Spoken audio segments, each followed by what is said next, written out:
Halo guys, apa kabar kalian semua? Mimin di sini bakal melanjutkan alur cerita Sword Star. Disclaimer dulu, bahwa kemungkinan besar ada perbedaan antara novel dan versi Donghua-nya. Tapi alur cerita utamanya tetap sama. Jadi tanpa ragu, Mimin akan membawakan alur ceritanya. Cizen bertanya, kami juga berencana untuk beralih ke kultivasi garis keturunan. Apa perbedaan antara memurnikan garis keturunan primordial tingkat dunia dan garis keturunan primordial tingkat tinggi ke dalam tubuh? Di alam suci kegelapan, banyak yang telah menyempurnakan garis keturunan tingkat tinggi dan memiliki pengalaman yang kaya. Namun, jika berbicara tentang penyempurnaan garis keturunan primordial tingkat dunia, saat ini hanya Kaisar Dewa Jike yang berhasil di alam suci kegelapan. Kalian semua harus tahu, kata Jike yang biasanya tidak akan repot-repot berbicara, tetapi sekarang berbicara secara terbuka. Jalur garis keturunan umumnya diakui memiliki dua risiko utama. Yang pertama adalah pengaruh kehendak garis keturunan, dan yang kedua adalah pemahaman garis keturunan dapat mendistorsi kesadaran diri seseorang yang pada dasarnya merupakan bentuk kontaminasi ingatan. Semua yang hadir mendengarkan dengan penuh perhatian. Lo Feng cukup tertarik karena dia hanya sedikit mengetahui tentang jalur garis keturunan. Sebagian besar kultivator di alam suci kegelapan menembus garis keturunan tingkat tinggi. Beberapa bahkan menggabungkan beberapa garis keturunan ke dalam tubuh mereka. Namun, sebenarnya setiap garis keturunan tambahan membawa kehendak garis keturunan tambahan.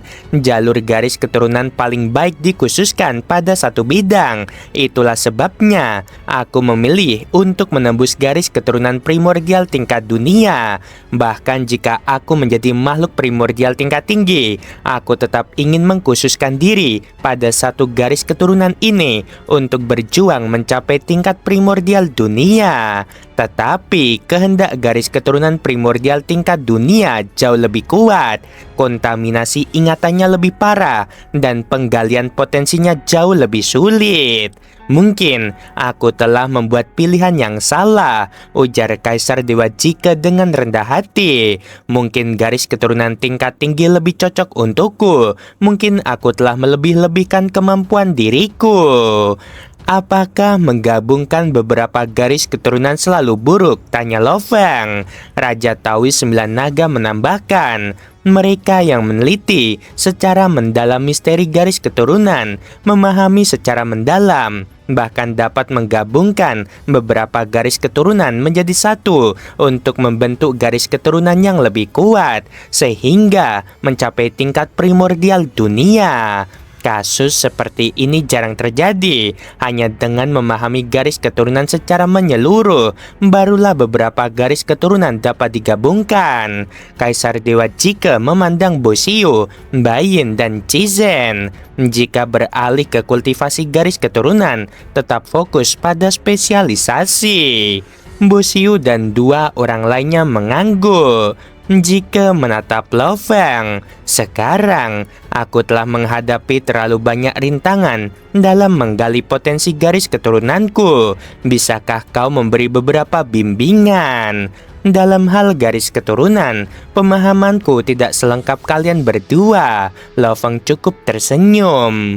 Kaisar Dewa Lo Feng, saya yakin Anda pasti telah meneliti garis keturunan primordial dan mempelajari banyak hal. Tanya Kaisar Dewa Jike, bagaimana Anda akan menggali potensi garis keturunan sambil mengolah garis keturunan primordial? Jika itu aku, pertama, temukan garis keturunan primordial yang kompatibel.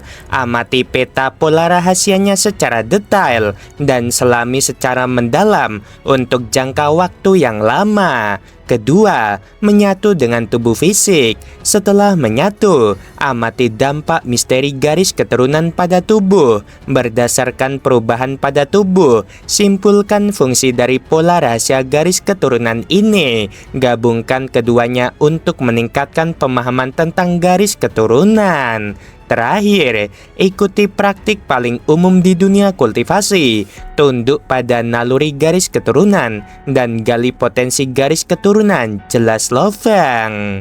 Aku sudah mencoba memahaminya, tapi aku tidak bisa mengerti. Kaisar Dewa Jike menggelengkan kepalanya. Loveng juga mengerti, garis keturunan tingkat tinggi berada di luar pemahaman Kaisar Dewa Jike, dan garis keturunan tingkat dunia mungkin sama sekali tidak dapat dipahami. Aku pernah mendengar bahwa jika kemauan spiritual dapat keluar dari sangkar, ia dapat menekan kemauan garis keturunan sampai batas tertentu, memungkinkan penggalian potensi garis keturunan yang lebih dalam, sebut Loveng. Namun, kemauan spiritualku tak mampu melepaskan diri dari sangkar jalinan ini. Kaisar Dewa Jike mengakui tanpa daya. Apakah ada cara yang baik untuk melepaskan diri dari sangkar jalinan ini?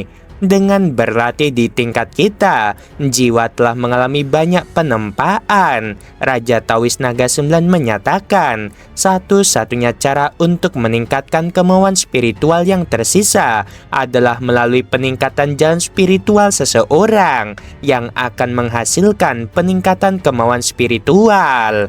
Tapi, jalanku tidak bisa berkembang lagi. Kaisar Dewa Jike menatap Loveng. Tahukah kau bahwa bentuk kehidupan primordial tingkat tinggi juga bervariasi ukurannya? Loveng langsung menyatakan mengapa makhluk berukuran sangat besar dapat mempertahankan bentuk seperti itu. Tahukah kau penyebab utamanya? Naga 9, Jike, Bosiu, Bayin, dan Cizen semuanya tertarik. Mereka semua memahami perbedaan ukuran tubuh berdasarkan kecerdasan pada garis keturunan tingkat tinggi. Beberapa di antaranya berukuran sangat besar, memiliki kesadaran spiritual yang dapat mengendalikan tubuh fisik yang begitu luas. Ini karena mereka memiliki sistem kesadaran pikiran khusus. Loveng menjelaskan, sistem ini jauh lebih mendalam dan efisien daripada jaringan kesadaran normal yang kita bentuk.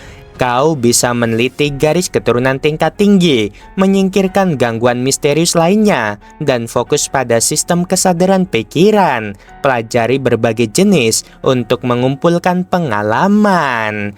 Ketika kesadaran pikiran semakin luas, kehendak spiritual akan lebih mudah muncul. Loveng dapat merasakan kesempurnaan sistem kesadaran pikirannya yang membuat kesadaran pikirannya berkembang pesat dan mengisyaratkan transformasi kehendak. Bahkan, merasa terobosan ini semakin dekat.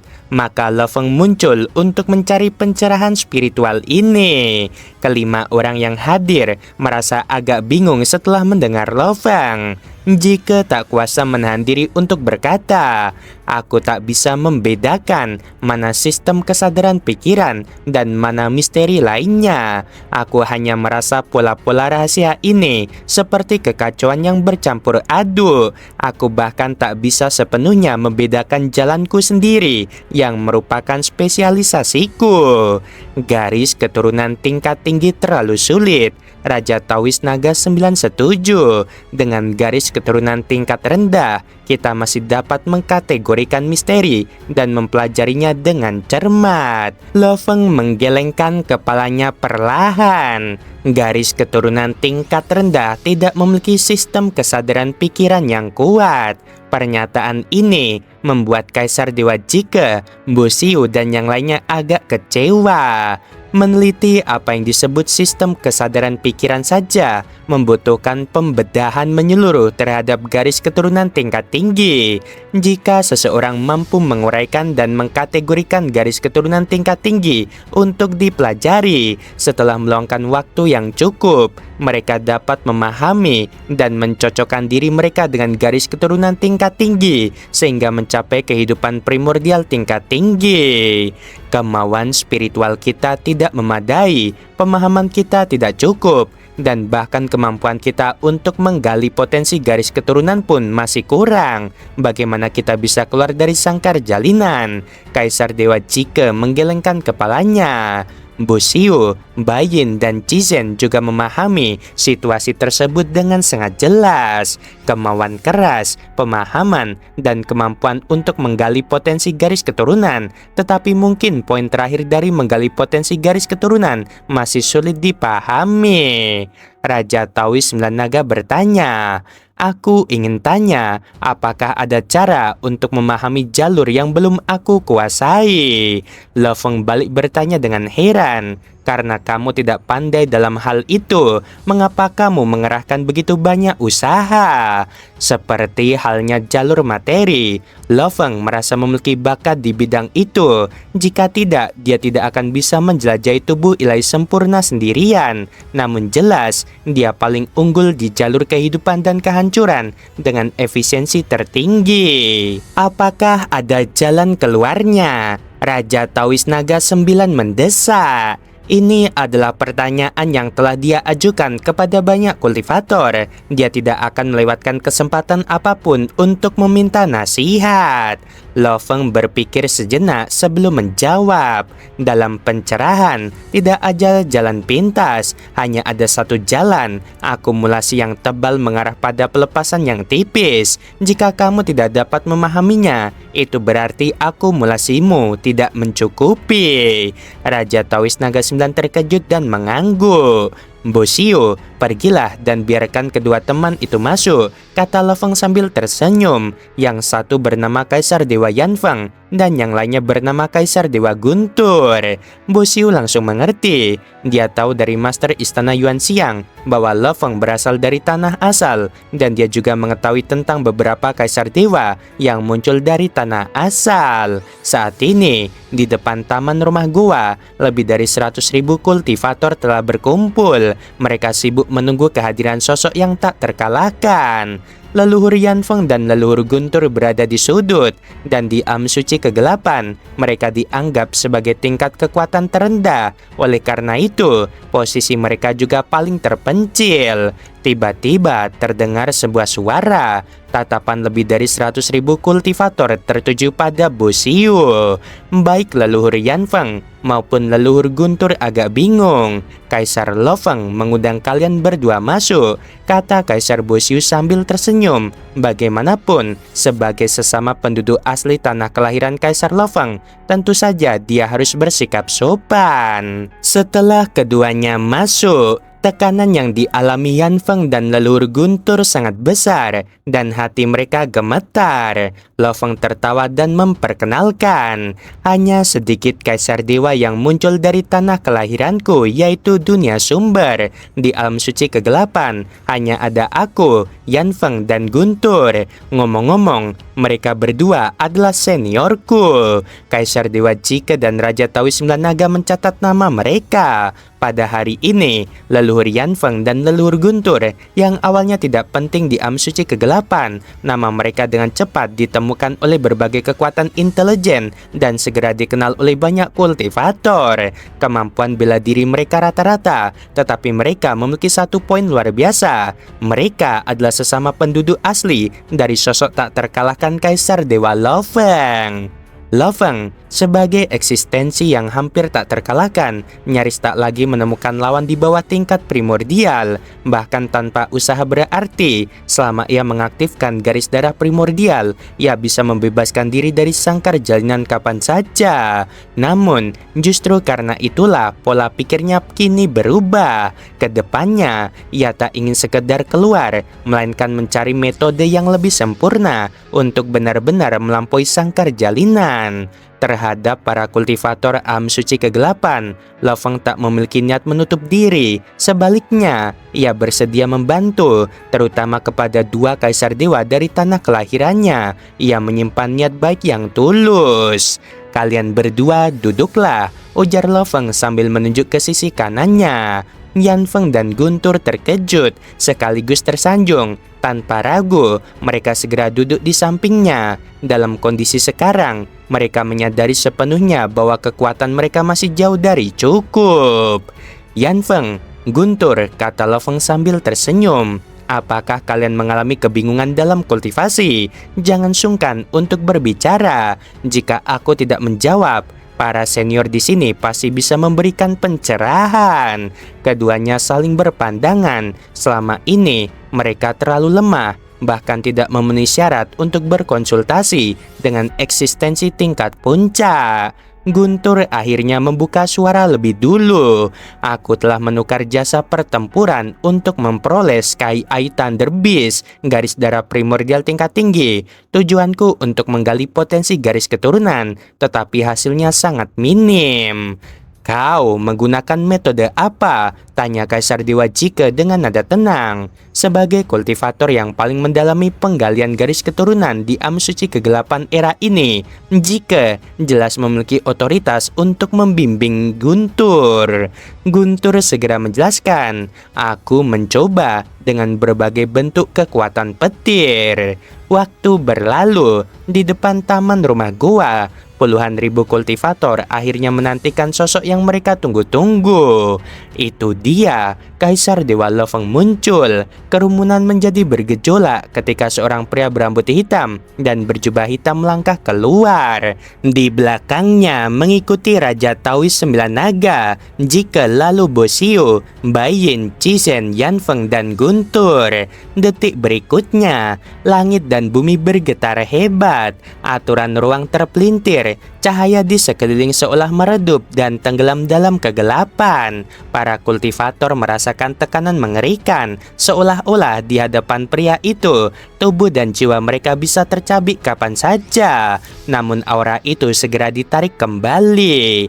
Keheningan mutlak menyelimuti tempat itu, tak satu pun berani bersuara. "Aku Lo Feng." Pria berjubah hitam itu memandang mereka lalu tersenyum tipis. "Waktu kultivasiku tidaklah lama. Kebingungan dalam kultivasi kalian, aku tidak berani mengatakan mampu menjawab semuanya. Hari ini, aku hanya akan berbagi sedikit pengalamanku, berharap bisa memberi inspirasi." "Terima kasih, Kaisar Dewa Lo Feng." Puluhan ribu kultivator memberi hormat serempak penuh rasa hormat. Mereka semua paham, eksistensi tak terkalahkan tidak berkewajiban membimbing siapapun. Fakta bahwa Lo Feng bersedia melakukannya saja sudah merupakan anugerah luar biasa. "Silahkan ajukan pertanyaan," kata Lo Feng. Seorang kultivator berdiri dan bertanya, "Kaisar Dewa Lo Feng, selain kebangkitan tertinggi garis darah, apakah ada metode lain untuk membebaskan diri dari sangkar jalinan?"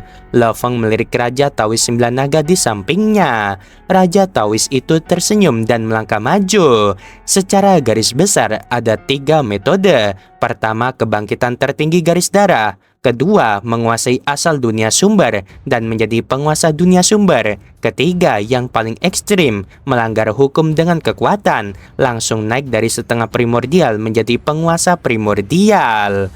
"Lalu, bagaimana cara menguasai asal dunia sumber?" tanya seseorang lagi. "Sederhana dalam teori, hampir mustahil dalam praktik," jawab Raja Taois 9 Naga. "Sumber asal dunia terdiri dari setidaknya 9 dao agung. Kau harus meninggalkan jejak jiwamu pada lebih dari setengahnya. Artinya, menguasai setidaknya 5 dao agung hingga alam kedua Raja Dewa." Kerumunan terdiam. Menguasai 1 dao saja sudah luar biasa. 2 dao sangat langka. 3 dao hampir tak terbayangkan. Lo Feng menghela napas pelan. "Aku menguasai kehidupan, penghancuran, serta hidup dan mati. Namun dunia sumber tidak selalu mengandung ketiganya sekaligus." tanpa peningkatan kekuatan yang jelas, tanpa arah. Itu adalah kultivasi dalam kegelapan. Jika kalian belum memahami setidaknya 70% dari garis darah primordial tingkat tinggi, jangan pernah berpikir untuk melanggar hukum dengan kekuatan. Kerumunan terguncang, namun Lo-Fong melanjutkan, dan itu pun hanyalah syarat terendah. Jalan sejati melanggar hukum dengan kekuatan berada jauh di luar jangkauanku saat ini. Diskusi Dao berlangsung selama 3 hari penuh. Lo-Fong, Jike, dan Raja Taois 9 Naga menjawab berbagai pertanyaan, berbagai pemahaman, dan saling melengkapi. Bo Xiu, Bai Yin, Cizen, serta banyak eksistensi puncak lainnya justru turut berdiskusi. Ketika semuanya berakhir, para kultivator pergi dengan wajah puas. Mereka penuh pencerahan. Sungguh mengejutkan, gumam Lo-Fong saat kembali ke aula primordial. Ternyata ada yang menyaksikan langsung perang antara kehidupan primordial bawaan dan kubu kultivator. Ia menyadari satu hal dengan jelas, posisi kubu kultivator benar-benar tidak menguntungkan. Namun Lo-Fong tak gentar. Dengan lebih dari 30 juta poin jasa di tangannya, ia bersiap menyelami harta karun yang disiapkan para senior. Di dalam aula primordial yang besar, ia membayar 1 miliar kristal primordial tanpa ragu. Sesosok boneka wanita berambut perak muncul di sisinya, lalu tersenyum anggun. Kultivator Lo-Fong, saya akan memandu Anda. Apa yang ingin Anda lihat terlebih dahulu? Para tahanan primordial, jawab Lo-Fong tanpa ragu. Senyum wanita itu semakin dalam. Ada lebih dari 30.000 makhluk primordial tingkat tinggi yang masih hidup di sini. Semuanya rampasan perang.